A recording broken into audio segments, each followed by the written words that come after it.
What's going on? It's Friday, January 9th, and you're watching the Hammer Daily here on the Hammer Betting Network, presented by our good friends over at FanDuel. Happy Friday, everyone. I'm your host here, Jace Cooper, alongside my producer for the next hour, or under an hour, Jacob Gramegna. This might be a little bit of a shorter show today because we only have two guests. As the people know, was going to be a massive... It's not only. Sorry, we have two guests today. Two fantastic Two great guests today.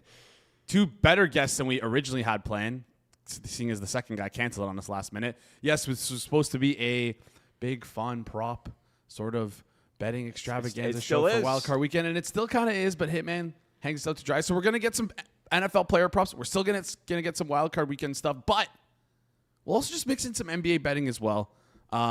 Big slate tonight. So kind of works perfectly because Kirk's going to come on, share some of his favorite player props for tonight, talk a little bit of futures, and he also wants to talk the MVP market, which will get interesting with him because him and I, of course, have had some back and forths in all awards markets this year, it seems like.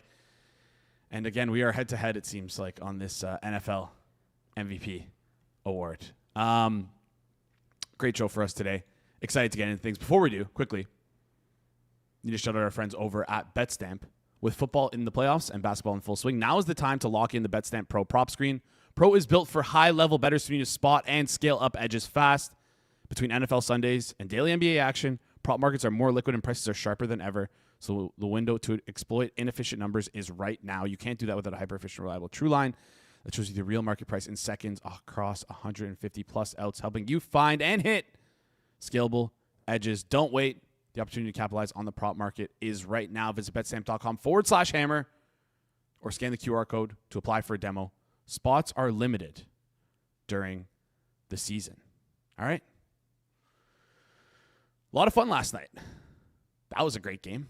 Miami Ole Miss. Back and forth the whole way through. I really thought Ole Miss was going to pull one out here. I really thought my under that we tweeted out was going to come through. But in the dying seconds of the game, Carson Beck. That was a good game. The way he pranced into the end zone kind of like pissed me off a little bit. But nobody was in his vicinity. I know. But no. And it was right in front of the fans. You know, like, I don't know, just... But maybe if you had the chance to celebrate before entering the end zone, I think you got to take it. Ask Amari DeMercado if you should do that. Well, there was nobody near Carson Beck. Fair. He was more situationally aware. Yeah, that makes perfect sense. And he held on to the ball the entire time. The most important part. That was my favorite thing to do in Madden, hit the little showboat. Exactly. But, like, it's different when right you're in front player. of the fan. I mean, you don't get moments like that much. This guy never scrambles either. True. And didn't they say... They say it was like I don't follow college football. Didn't they say it was his first scramble since week 3? I have no idea. I like didn't hear that. Good for him if that's the case. But again, regardless, it sounded fake, but it might be real. Good for him. It's crazy the ripple effects of Miami potentially winning the national championship. Carson Beck ends up transferring because his girlfriend goes to Miami, and then he cheats on his girlfriend and is now the quarterback there. And it's just a crazy turn of events. I wanted to quickly talk about the Indiana-Oregon game tonight.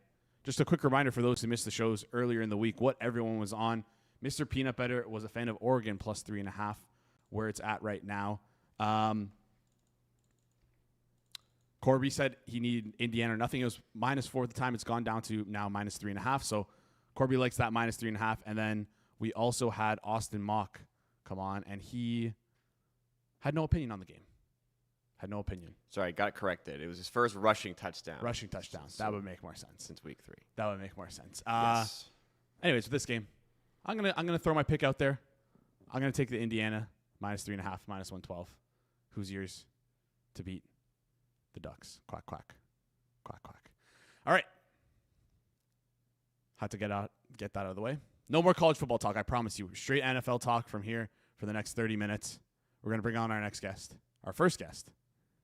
He does NFL projections and sims over at Establish the Run. Jack, how's it going, my friend?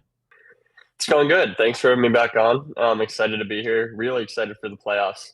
One of my favorite times of the year. So, yeah, good to be here. All right, what's the number? You say you're excited for the playoffs. Number one thing you're looking forward to this playoffs. Give it to me right now. Off the top, didn't include any questions that I sent to you. Yeah, I mean, it's kind of a lame answer, but I feel like it's kind of nice that, like I love Mahomes, but I feel like it's kind of nice that Mahomes and Lamar and Burrow, and I know Josh is in. I'm kind of hoping the Bills win just so he gets his ring. But I kind of like how truly wide open it feels this year. Like neither of the one seeds feel.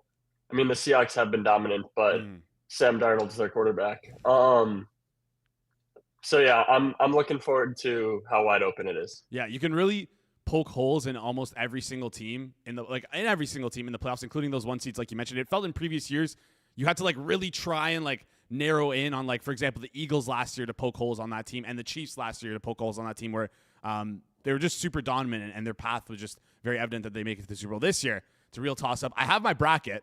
I made it, but we're going to reveal that at the end of the show. We're not going to reveal it with you right now. We're going to talk straight player props. And I told you before you came on, have that anytime touchdown bet prepped. So hopefully you got that prepped. Let's start with the first game here. Panthers, Rams, 4:30 on Saturday, tomorrow. My first question is about the Rams here. They were running a ton of 13 personnel down the stretch with Devontae Adams out. Adams now obviously back in.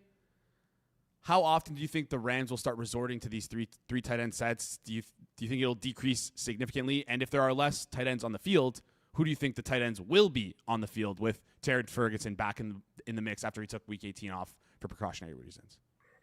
Yeah, I think there will be less, probably 13 personnel from the Rams. I still think they're going to use it a ton though. They were using it at a pretty unprecedented rate. And to be honest, I think they still probably will use it at that rate, just probably not at the same exact level that they were without Adams. When they are in that multi-tight end personnel, I think Higbee and Parkinson are the top two guys. Probably flip those around, really, Parkinson and then Higbee, based on what we saw in Week 18. And then before, when Adams was healthy, it was kind of Terrence Ferguson as the tight end 4.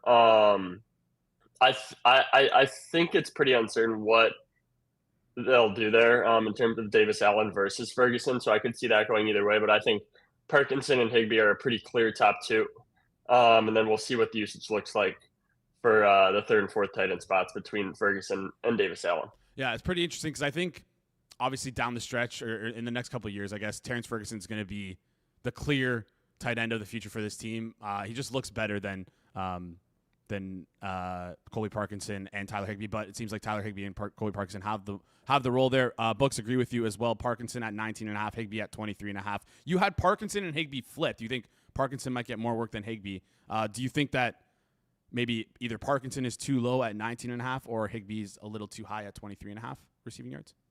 That's from more of like a playing time perspective. Parkinson played more last week. I think Higbee's probably going to have like a higher target per route run. Okay.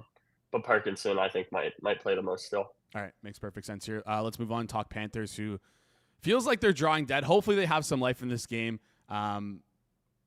Obviously, they're 10.5-point underdogs. It's going to be a tough one here. But my question always with this team comes to the running backs. And I know they might not be running the ball a ton because they're projected to be in a really negative game script here. But they do rely on the run. Down the stretch, Rico Dowdle, Chuba Hubbard, they've been not splitting carries, but alternating drives and kind of going with the hot hand approach. Right now, Dowdle's at 46.5 rushing yards. Chuba Hubbard's at 24.5 rushing yards. Do you think that is too far apart here, or do you think they should be closer together? Who would you have to take more of the snap share between the two? Yeah, we're basically bang on both of those numbers, which I know isn't the most exciting answer in the world, but Rico is pretty clearly the early down RB1 at this point. They prefer Chuba on third downs, and they've pretty much gone on the record saying that they like Rico Dowdle on first and second down and Hubbard on third down. And I don't really think there's much of a reason to expect anything different here. Maybe if Chuba gets hot early and has a couple nice runs, maybe that leads to more carries for him. But from like a base projection standpoint, I think it makes sense to just stick with what we've seen over the past month or so, with Rico getting the bulk of the carries and Chuba getting the bulk of the pass down work. Yeah, with it being such like an expected throwing script for the Carolina Panthers here, I know people are still skeptical about Bryce Young. He hasn't really shown like to be that great of a quarterback. He's lined at 192.5 passing yards right now. Do you feel like that's maybe a hair too low, considering that they might be considering they are 10.5-point underdogs? I think it's pretty fair. We're very slightly under that number, actually. I think the Panthers are going to try to stick with the run as long as they can. Obviously, game script will dictate that, and the current spread means they probably won't be able to stick with it the whole game. but I do think they're going to come out pretty run heavy. And I think the line, and then like you said, Brace's struggles kind of are pretty well baked into that line. But we actually come in very, very slightly under, but not anything that we'd actually be looking to bet. All right, let's move over to the next game here. Green Bay and Chicago. Potential snow game, potential weather game. How does that affect your projections as the week goes on? Do you guys obviously monitor stuff and adjust things as you go? But as of right now, how does this potential weather affect your projections? Yeah, we have it baked in a little bit. I can try to pull up exactly what we have right now. Um, I think we have somewhere in the neighborhood of like 15. I'm trying to look quickly. 15-mile-an-hour winds. Um, but that's something that is obviously a pretty fluid situation and something we'll be monitoring right up to kickoff, and kind of adjusting on the fly there. And so from a props and projection standpoint, it's just kind of something to be aware of, because predicting this stuff, whatever we are, 32 hours in advance is not an exact science. So we'll be adjusting right up to kick there. All right, yeah, makes perfect sense. Kind of touch and go situation. Keep your eyes peeled and keep your eyes on that weather before you bet on this game. I want to talk about the Chicago passing game. Loveland over the last couple of weeks sort of separated himself from the other pass catchers in terms of like routes run. I believe last week he led the team. I know it was week 18, but Chicago was clearly trying to win that game, even though they didn't. Clearly led the team in routes run. Odunze's back in the mix. Might not be 100%. How do you think that affects Loveland's role, and how do you think Odunze will play coming back from this stress fracture? Yeah, we have Loveland as pretty clearly the top pass catcher in this offense right now.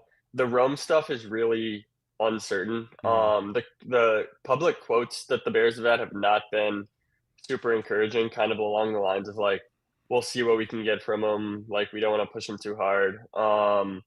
But then he was a full practice yesterday and completely off the injury report, so that I guess is contrasting a little. We're leaning more into the quotes. We're not projecting him full.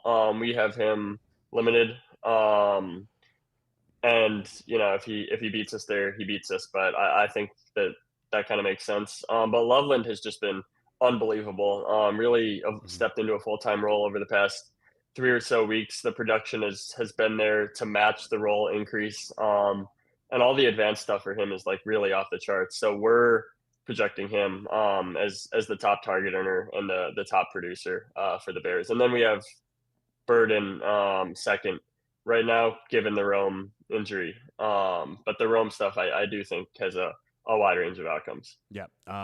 Again, situation that we're going to have to monitor up until game time here, even though he's not on the practice report, he's not on the injury report. It's just, I don't know how easy it is to come back from a stress fracture in your foot as a receiver. I feel like that's a pretty tough thing to do. Flipping over to the other side of the ball, I want to talk about Josh Jacobs. Feels like just intuitively when I was looking at props before this game, he's lined at 75.5. He's been hurt down the stretch here, and he wasn't on the injury report at all heading into this game. So it seems like he's 100% full, good to go here. Do you think he'll be getting like upwards of like 16, 17, 18 carries in this game, 80-ish% of the snaps? Or do you think that we could see the Packers sort of work in Emmanuel Wilson and Chris Brooks, who we've seen in the past when Jacobs was sort of playing hurt? We saw those guys worked in. What do you project for Josh Jacobs here? Yeah, we have him a little over 19 carries. He had a quote where he said it's the healthiest he's felt in the last 6 weeks. And between resting week 18 and between the practice participation, we are expecting Jacobs to be back in a pretty big role, which we haven't really seen over the second half of the season as he's been banged up. But between the stuff, the public stuff on the injury, between the quotes and the injury report, and the fact that it's now a playoff game, we're projecting a pretty big role for Jacobs here. All right. Do you feel like that 75.5 number is just about right, or do you think there's a little bit of room for that to move up a little bit more? I think that one could move up a little bit more. I don't think it's anything egregious though. Okay. All right. But that's using our injury assumptions, which it is kind of just a guessing game.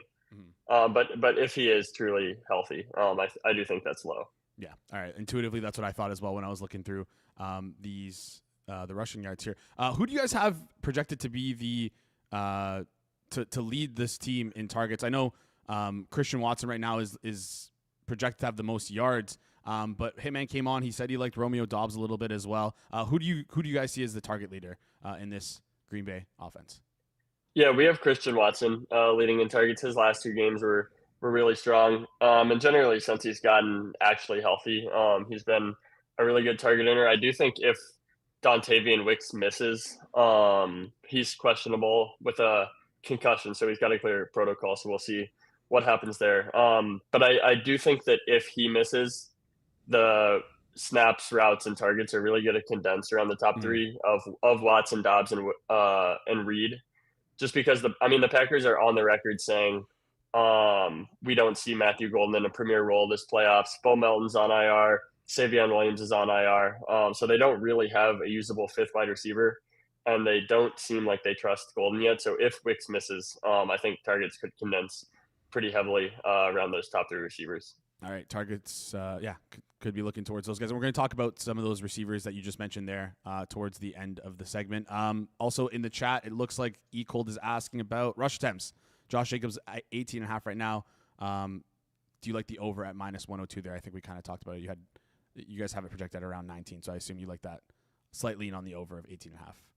Yeah, we don't have it as anything incredible, but we are a little over 19, so -102 that would show as pretty solid. All right, let's move on to the next game here. Bills at Jaguars.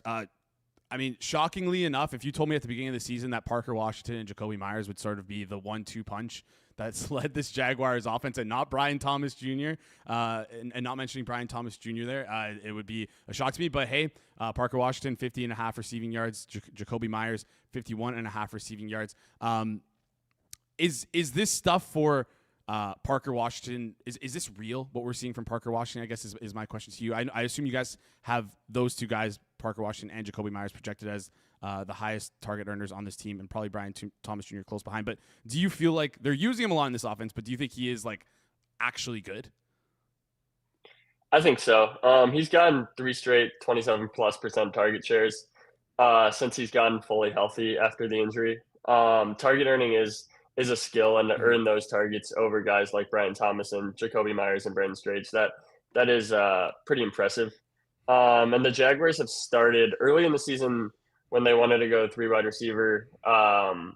They would take Parker Washington off sometimes for Tim Patrick. What they've started doing recently is they've started taking Brian Thomas off for Tim Patrick. Patrick is, I guess, more of a run blocker type.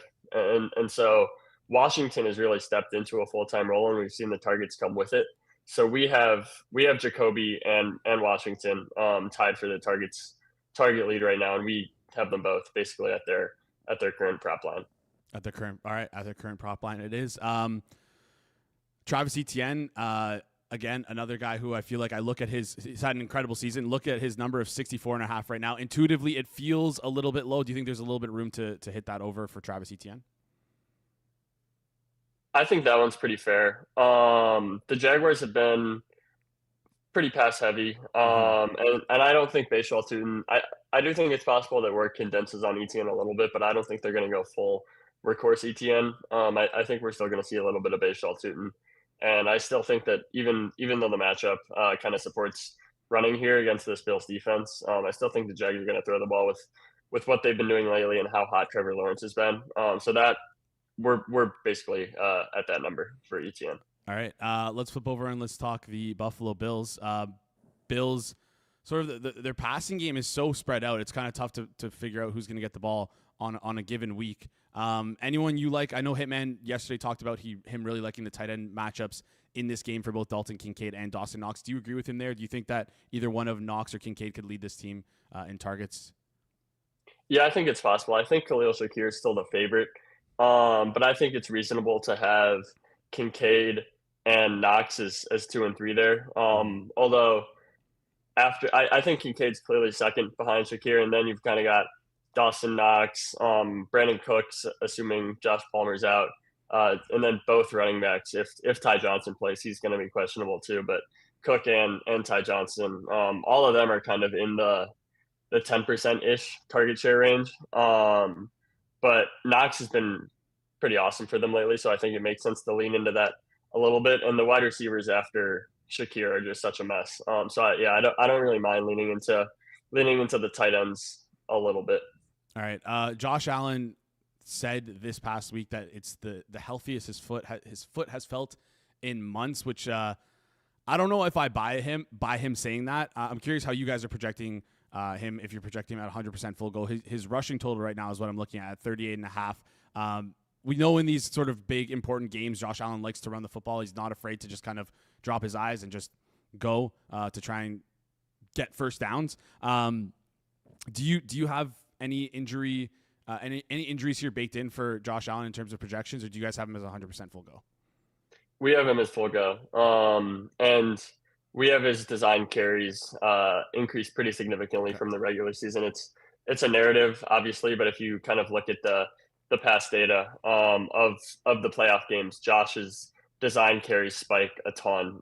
His scrambles actually don't spike really at all, but his design stuff spikes, and so we've got that baked in. All right, makes a lot of sense there. It seems like you're opposite of me, but you guys know better than myself. Let's move on to San Fran and Philadelphia. This San Fran offense, cooking down the stretch, got absolutely humbled against the Seahawks defense. If you were to see, where would you see the San Fran getting success on offense against this Eagles defense? Do you think it's through Christian McCaffrey, who's been inefficient on the year in running the football? Do you think George Kittle is just going to get like a ton of targets, and Juwan Jennings is just going to get a ton of targets with Ricky Pierce all out? Where's the path to success for this 49ers offense? Yeah, I mean, I'm sure they'll try to get McCaffrey going, but like you said, it hasn't been as successful this year as previous years. The passing game is interesting because we don't know if Pearsall's going to play yet. It kind of seems like it's trending toward no. We still have him in at this point, just given the stakes of the game, but we'll see what the practice report looks like today. But if he's out, I think we're going to see it condense big time on Kittle, who's gotten monster target shares recently, and then McCaffrey and Juwan Jennings, and then probably, Demarcus Robinson and Kendrick Bourne picking up the scraps there. But Kittle, I think Kittle has had some really massive target shares recently, and I think that he'd be in line for another huge role. I mean, regardless, but especially if Pearsall misses.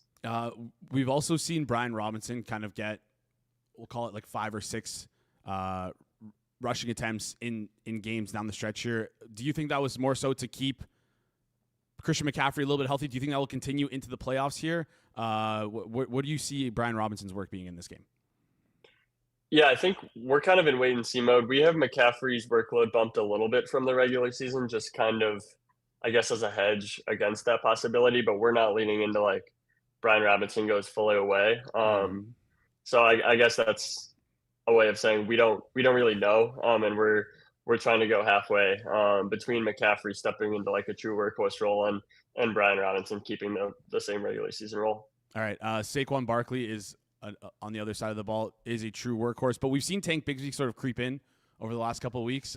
He looks good too. Do you think that Tank, what do you project Saquon Barkley's workload to be, and what do you project Tank Bigby's workload to be? I think here it makes sense to basically get as much Saquon as they possibly can. So we're pretty much leaning into Saquon here. All right, let's flip over and talk the Chargers and Patriots game. I only have you for a couple more minutes. We're going to have to breeze through these last 2 games. The splits between Vidal and Hampton. I thought Hampton, since being healthy, would get ramped up week over week. We haven't really seen that. He's still slightly outsnapping Vidal, but it seems like they rely more on Vidal in pass down situations and pass blocking situations. What do you have the split between the two projected at? Yeah, we have it closer to what it was when for that brief stretch when they were both healthy at the end of the regular season. At the start of the week, we had Hampton kind of emerging as a workhorse, but he's on the injury report again, and so we've dialed that back a little bit, kind of assuming that he's going to be playing at less than 100%. All right, same question, other side of the ball. Travion Henderson is at 54.5 rushing yards right now. Ramondre Stevenson, 38.5. Both guys been splitting carries. It's funny because if you're thinking fantasy, you would have expect the late season heroics for your fantasy team to come from Travion Henderson and not Ramondre Stevenson, but it was flipped. Funny how that works out. Do you have the projections right around this 54.5 for Travion Henderson and 38.5 for Ramondre Stevenson? Yeah, we're pretty similar to the split it's been. Trayvon's carries are a little bit inflated because he's gotten some like garbage time work in a couple of the recent weeks, but we're generally leaning into what it's been, which is Trayvon ahead in carries. All right. Good. Let's close this one out with Pittsburgh and Houston. Wanted to ask you about Kenneth Gainwell's role. Talked to Austin yesterday about how he's sort of their path to success in the passing game. Is there a realistic world where he leads this team in targets, catches, and yards, the Steelers team? Yards might be tougher to come by, just with the type of targets he's getting relative to the wide receivers. But targets, I think, is certainly possible. We have obviously DK Metcalf leading in targets and receptions and yards.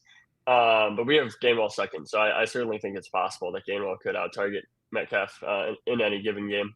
All right, let's close this one out, and I want to ask you about the Houston receivers behind Nico Collins, who's obviously the workhorse there. Where do you see the ball being split between Dalton Schultz, Jaden Higgins, and Christian Kirk, Xavier Hutchinson? Who do you think it comes away as the leader among the guys behind Nico Collins? Yeah, I think Schultz, his role has just been so consistent all year. I think for Higgins and Hutchinson, they will continue to kind of split work as the second outside wide receiver. Higgins has had the advantage in recent weeks, and I don't really see any reason that will change. Christian Kirk, actually, even though he's averaging 4.6 yards per target, he's been pretty brutal efficiency-wise. He did kind of separate himself from Jalen Noel for the inside receiver there. And so we're kind of leaning into that and actually have Kirk a little bit higher than the market, although it's from a yardage standpoint, the efficiency's just been so poor. But from a target standpoint, the role has been increasing despite that inefficiency. And so we have Kirk ahead of Higgins in targets right now, which I think is a little bit off market, but Higgins we still have being the more productive player just because the efficiency gap is so wide. All right, so Kirk over Higgins might be it here. Let's close this one out. I want to ask you about the first. First give us your anytime touchdown score. I ask you deep on the board. You can pick any game you want. Who'd you bring to the table for us? Yeah, I mean, we just talked about him. It's not very fun, but I am going to go Christian Kirk plus 750. It's strictly a roll bet. I don't think the market is properly accounting for how his routes went from. I don't have the numbers in front of me right now, but it was around 35 to 40% around November, and then the last few weeks it's been closer to 60%. They have really gone away from Jalen Noel, despite even though he's been pretty good. But weeks 16, 17, and 18, Noel has really gone away, and Kirk has ran a bunch of routes. So we're gonna kind of buy the roll increase and say Christian Kirk plus 750. All right, we're buying the roll increase. Christian Kirk plus 750. One of the best prices in the market is, of course, at FanDuel. Appreciate you doing that as a sponsor. Looking out for the sponsor of our show. Finally, last thing I want to talk about with you is the most receiving yards market in the wildcard round. I asked you to prepare something for me. I'm going to pitch to you one that was pitched to us on the previous show, and you tell me what you think about it. Austin Mock talked about Kenneth Gainwell at 175 to 1 to lead the wildcard round in receiving yards. A lot of fun. Probably won't win. Again, you're betting at 175 to 1, so you don't really expect it to win. But what's your opinion on Kenneth Gainwell? And then I'm going to sell you on Romeo Doubs at 80 to 1. You mentioned Dontavian Wicks likely out with a concussion. I know that it's a weather game, but if you can get a good bounce in terms of weather, this Packers team loves to spread the ball out. I think this is going to be it's among one of the higher totals if there's no weather concerns in this game. What are your thoughts on Romeo Doubs 80 to 1 and Kenneth Gainwell 175 to 1? Yeah, so we do price these out, and it really becomes evident how bad most of them are. So we have Gainwell at like 300 to 1, and we have Doubs at like 105 to 1. Okay.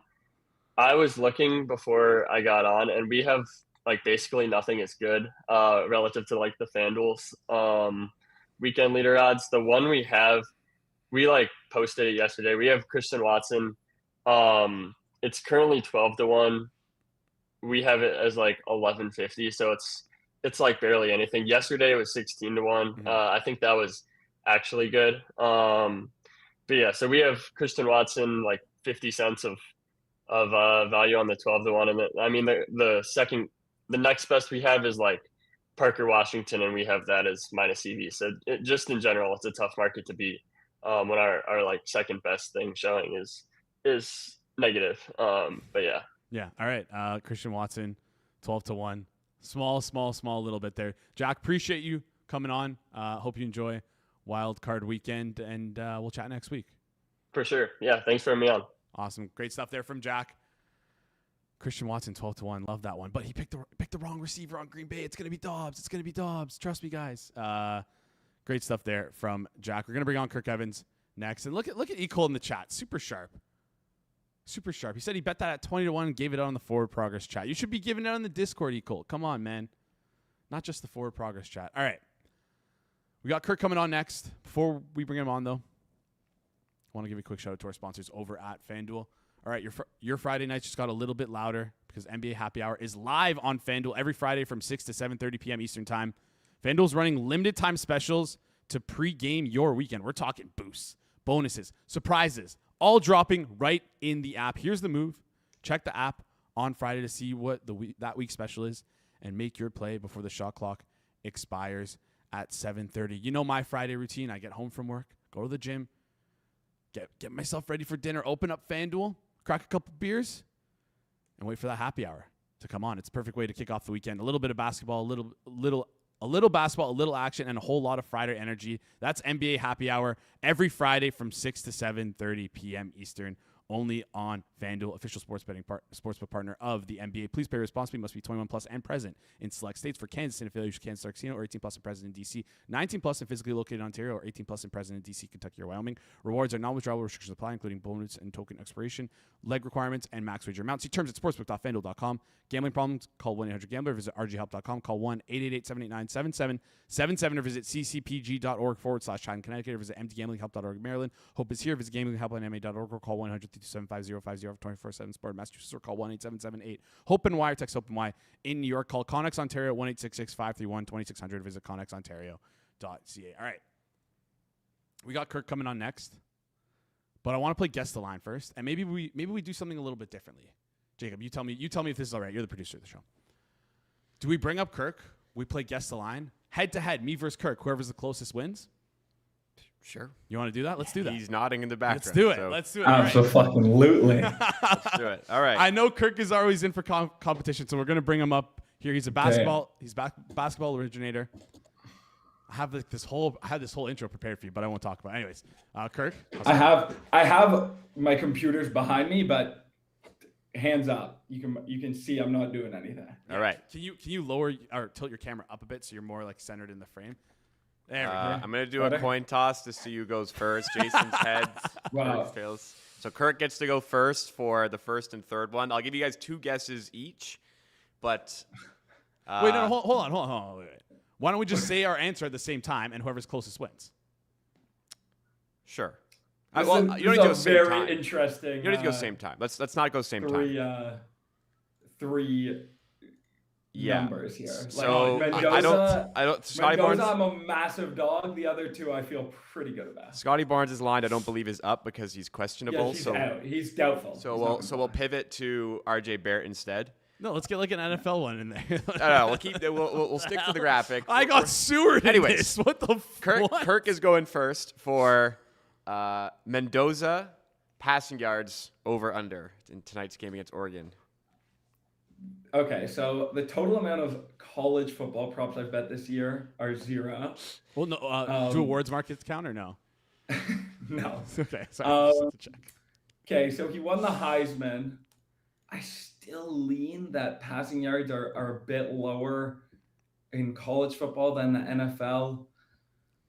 I'm thinking 242.5. All right, Jason, what's your guess? I'm going to be a scumbag and go 241.5. Yeah, that's kind of a flaw for the game here, but Jason's correct. It is 208.5. All right, that's okay. That's tough. I don't know. Yeah, there's a little gamesmanship gamesmanship involved, but hey, a Jason. Great feel for what I thought college quarterback could be low, but like he won the Heisman, so I thought he maybe put up really big passing stats. Jason is going to go first for the next one. We're going to pivot to RJ Barrett. Points, rebounds, and assists over under because Scotty Barnes on the graphic is doubtful. 33.5. Okay, and what's your guess, I'm Kirk? going to do the same thing to you, 32.5. It is 29.5, so Kirk's the winner. Damn, this one, I should have just guessed my number because that was the this number one- I had. This one you're That going to was go the same number time. the This one number you're I going to had go in same my- time to avoid the gamesmanship because you both benefited each. We're going to go to the New Orleans Pelicans and Washington Wizards total. I'm going to count down 3, 2. No. I can guess this first and when. Like, Okay. If you're confident, I'll let you go first. 242.5.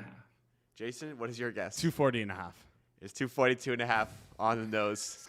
This guy moved. He got it. This guy moved that number. This is so not fair. All right, good. You know what? Fair play. Hey, Kirk, you fair wanted play. to I play. did want this. I wanted the heat. You know what? Like I never learned from my mistakes. There we go. You got it. Yeah. Colt also nailed almost all of these. He beat all of us. He landed Well, he was the closest for Mendoza. He nailed Barrett, and Yeah. he was not the closest for the Washington, New Orleans, because Kirk was on the nose. There you go. That right. was against the line. That's a fun game. It's a fun like game. that. It's a fun game. I can't believe I lost to you. I hate losing to you of all people, Kirk. Anyways, let's get into things for today. 2 props you have for us, or did one of them move? 2 props. I had one that just went completely insane before the show, but the 2 I sent you are good. All right. We'll do the classic setup method here. If I can just pull up. Hold on one second. Sorry. Actually, you why don't you talk us through this one? Give us the team and then the market, and then talk us about the problem, why you like it. Absolutely. So we'll start in Denver, Atlanta. It's going to be a points prop. I'm just opening it up to make sure I have the correct line, that it didn't move at all. No, we're good. I'm looking at it now. Beautiful. Darren Holmes. Some might call him Dayron Holmes. Under 5.5 points. Okay. Darren Holmes under 5.5 points. We're looking at. Is it not Daron Holmes? I'm not sure, honestly. We're I good. think it's probably, but I like think it is. Dayron Sharp, I think is Day. This is Daron. I believe it's Daron Holmes, but maybe I'm wrong. I think you are right. I think it is Dayron. All right. Talk us through why you like Darren Holmes under 5.5 points, which is minus 104. Minus 114. 114. Minus 114 on FanDuel. Yeah, so I was actually very big on Holmes's overs 2 games ago. But at this point, he's pretty much near what we would call the Keith Bogans of just playing one stint in the first quarter and one stint in the second half. He's a starting center by like technicality only. Zeke Nagy is clearly ahead of him. Also, the 2 injured guys in Aaron Gordon and Christian Braun are like clearly ramping up their minutes. And I just don't really anticipate him playing more than 15, 16 minutes. He's really had extremely low production. This will probably come down to if he goes 2 of 3 from 3 or 1 of 3 from 3, but there's just no way I can have him at 5.5 points in the 15, 16 projected minutes he's going to play. He's really not a very good NBA player. He just is an undersized center who can shoot a little bit, doesn't do anything inside, really no playmaking, not a particularly good defender. If he came off the bench, it wouldn't shock me. They've been decent enough that I think they'll probably just keep starting him, just to not mess with the rotations. But, he didn't play 1 second quarter minute, 0 fouls. He didn't play 1 fourth quarter minute. He's going to play between 12 and 15 minutes, and his line should be 5.5 in that minute low. All right. He's just the guy. He is just the guy, according to Kirk. He's like a Tony Snell center of just running up and down the court. All right. Don't get basketball references. They go over my head, but it's all good. You know Tony that Snell's meme the where he famous, went like, the 0, 0, Oh, 0, that 0 guy. graphic. Yeah. Okay, I know Tony Snell. My bad. All right. Next prop you have for us here is in the OKC and Memphis Grizzlies game. We're going to head over to the points market. And we are going to take Jock Landale under 11.5 points at minus 118. Kirk, talk us through this one.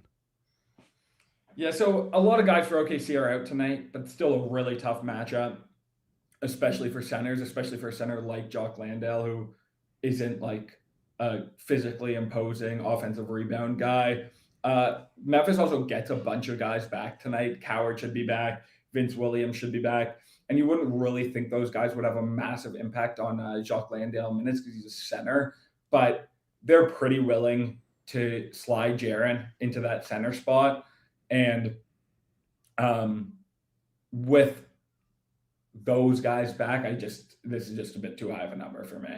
He's been lined above this the last few games due to how many injuries they've had. But even in those games, even in last game, no Vince Williams, no Coward. He played 21 minutes. He's gone over 25 minutes. One of the last 5. I'm looking at my screen behind me. So yeah, I'm closer in the 10 range. I make this, like between 10 and 15% plus EV. I think it's quite good. All right, 11.5 minus 118 towards the under is what we're looking for Jock. Let's win some bets. Let's win it's some been really bad. Listen, the best news is that doesn't matter. Doesn't matter. Last year's done. It's 2025. It's a new record. It's a new start. It's a new start. Yeah, and I wish I could say that. I guess to be fair, the last 6 days of props have been pretty bad for me. But season overall has been really good. I'm not sure why when I get on this show it's an auto loser, but these are gonna win. They are going to win. I have faith in the process. We're getting hot. I have faith in the Someone process. undisclosed message Jason saying, is Kirk releasing Oppo plays? Because everyone loses. And I've been saying that every week I get on the show. I don't know my exact record on the show, but genuinely, I always check. I'm like, all right, how did the plays I said on the show go? Not. I have not seen one that's won. Yeah. So it's been rough out there. I do apologize for that. I actually genuinely really don't like giving out plays that lose. I think that if you looked at where the movement has gone, all these plays I think are going to close. This will close. Both these plays will close. Not that prop closes, the be all end all, but definitely imply that they're long-term winners. So hopefully you stick with me, believe in me, because I do believe they're plus EV, but yeah, they haven't been on this show so far. Maybe the fact that this is a Friday, maybe that'll help. What does that have to do? It's just because of the bigger slate. I've only released plays on Wednesday. Oh, okay, yeah. Wins. It's not that day is reserved for Wednesday. Doesn't work for me. Okay, yeah, it's Friday's your day. All right, good to. We need a new act. We need a new way. What's a Friday version of Wednesday? I don't know. We got chat. Help us out. Chat can come up with this. I've got nothing. Can I disclose? The person who messaged me is in the chat right now. That's all I'll say. I'm not going to disclose who it is, but they're. Well, see if they comment saying that, agreeing that they can disclose. Okay, all right. But then they're outing themselves. Anyways, let's talk some division props here. You wanted to head over to the Southeast Division. Who do you like in this division to win? There's a number you like here. Yeah, so I've been playing this for the last, honestly, probably week and a half. Heat division plus 175 right now. I have this way closer to 50-50. I've been high on Orlando at points this season. I even wrote about betting them to win the East at one point, but the injuries are just really mounting up. Last I saw in France was there's no timetable for return. Every day that goes by shows that Paolo isn't really, he's like a bit of an empty calories type player. I really just don't think he's, even really close to an all-star level player in the NBA. And Suggs, who is fucking awesome, just cannot stay healthy. This is his third different injury of the year. I think not even including the fact that he didn't start the year due to a pretty gnarly knee injury. I think relying on Suggs to stay healthy is going to be really tough. And this team is just, the market is completely selling them. They are today plus 3.5 to Philly in a home game with Joel Embiid questionable. That is a terrible price. The 76ers and Heat are, if they play today, would be around a pick on a neutral. So the idea that, and this game's actually just off the board, something we probably just got an announcement, but irrelevant. this just is not a team that is being priced well by the market. There's no real reason to think that, they should be so much more likely to finish ahead of Miami when Miami is healthy right now, is being market rated significantly better. And for Orlando to get back to that point where they're better than Miami, they need a lot of health to go their way. So I just think, at plus 175, this is just a very clear bet to me. All right, plus 175 Miami Heat to win the Southeast Division. Was there any other stuff you wanted to talk about here? You mentioned Rookie of the Year yesterday when you were going to come on, but is there still an appetite to discuss that, or you want to just move on and talk MVP?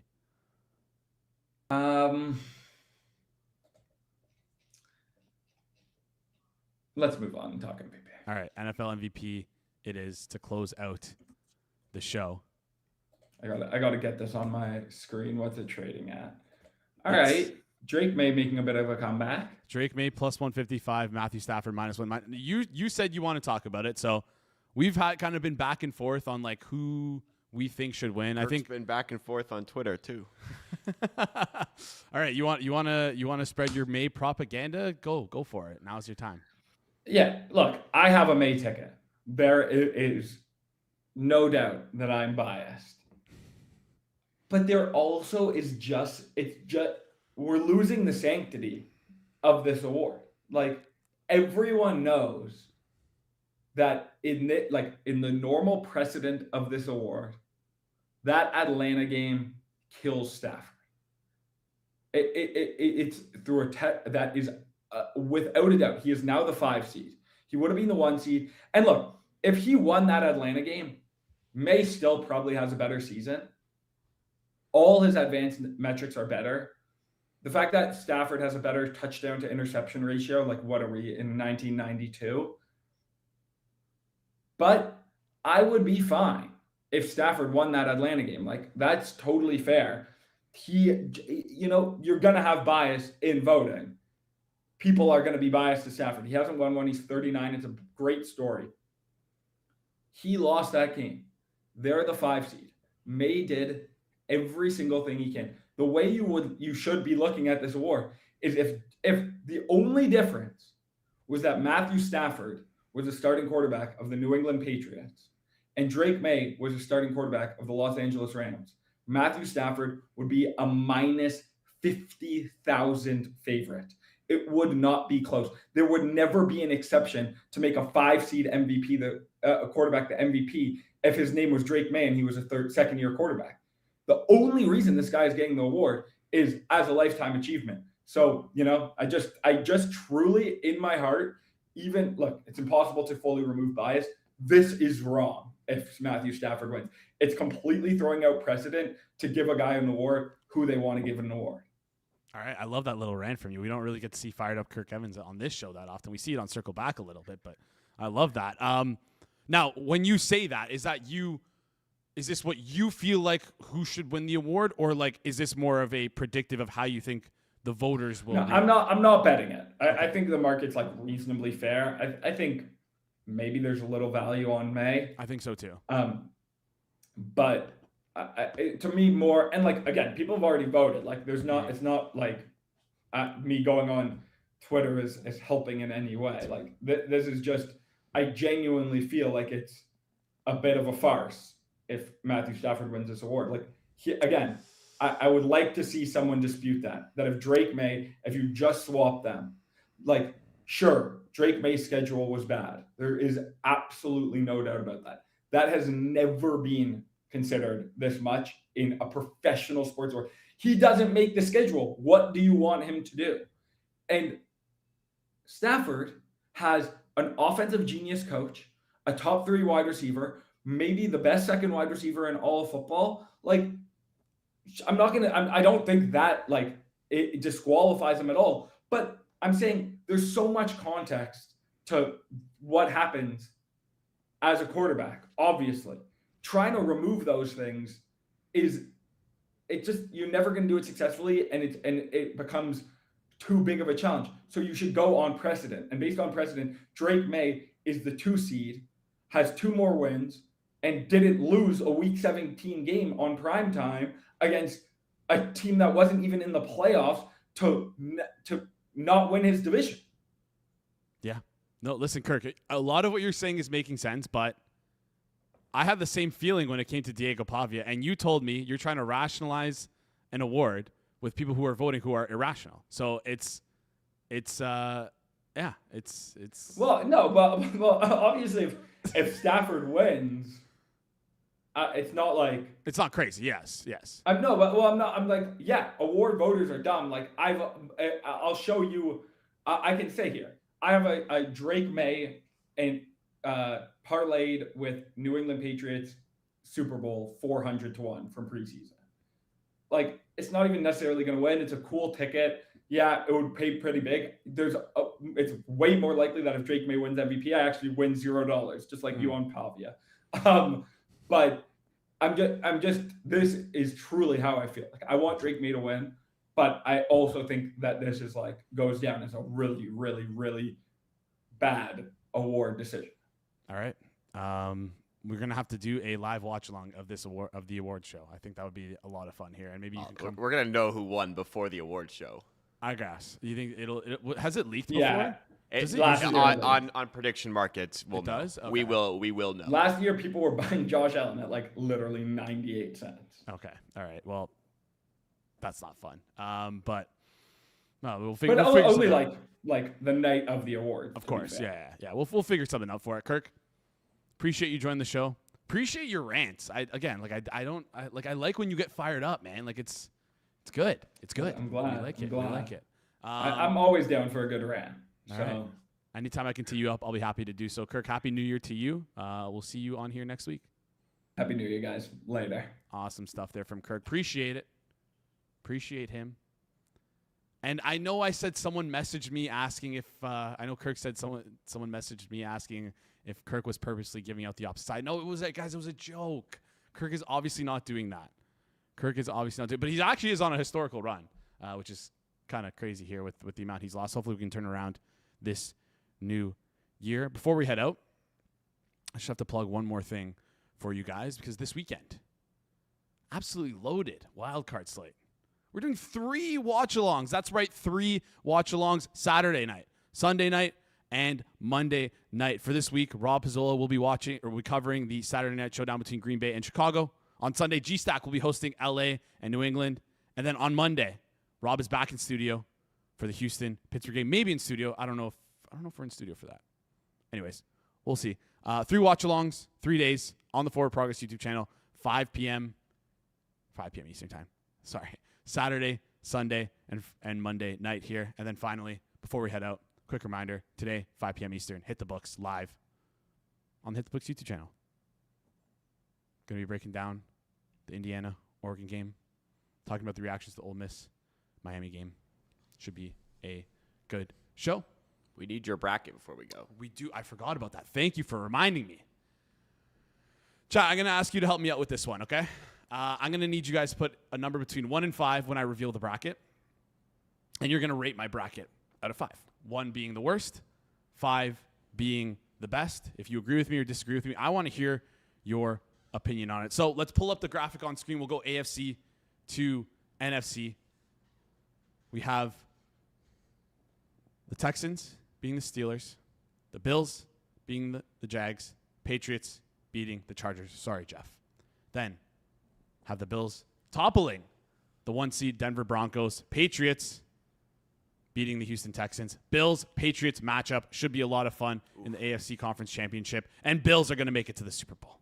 Ooh. And then, on the other side of the bracket, Rams, unfortunately, sorry, Mr. Eager, sorry, Dr. Eager, demolish the Carolina Panthers. The Eagles eke out a win over San Francisco. The Chicago Bears, my Chicago Bears, beat Green Bay, and then they go on next week to beat the Philadelphia Eagles. It's a Green Bay, Seattle NFC Conference Championship game with Seattle squeaking through and the Bills eventually winning the Super Bowl. An all-time great Super Bowl performance from Josh Allen as he wins his first Lombardi Trophy and he hosts the Super Bowl MVP. Curious to hear your guys' thoughts. You rated it out of I think it's pretty good. I don't think the Bears are beating the Eagles, but other than that, I see the vision. I just the Eagles are just so limptic. I hate it. I fucking hate the Eagles too. Don't worry. They're the worst. It seems like chat doesn't like it.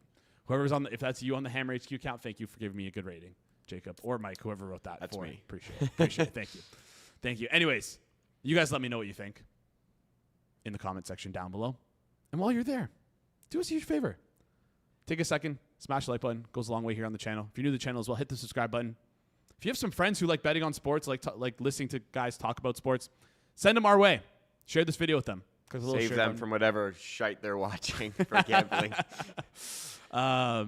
Yeah, share with them. Helps us out a ton when you share our content out to the world, because every time you click that share button, it tells YouTube that you like the content, you're willing to share it with other people, which means it'll start sharing the content with other people in the algorithm.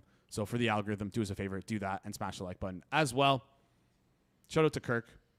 Shout out to Jack. Showing up today. No issues. No canceling last minutes. Cough, Hitman. Cough, cough. Yeah, great show. Appreciate you guys for tuning in. This has been a Friday, January 9th edition of the Hammer Daily here on the Hammer Betting Network, presented by FanDuel. We will see you guys right here next week.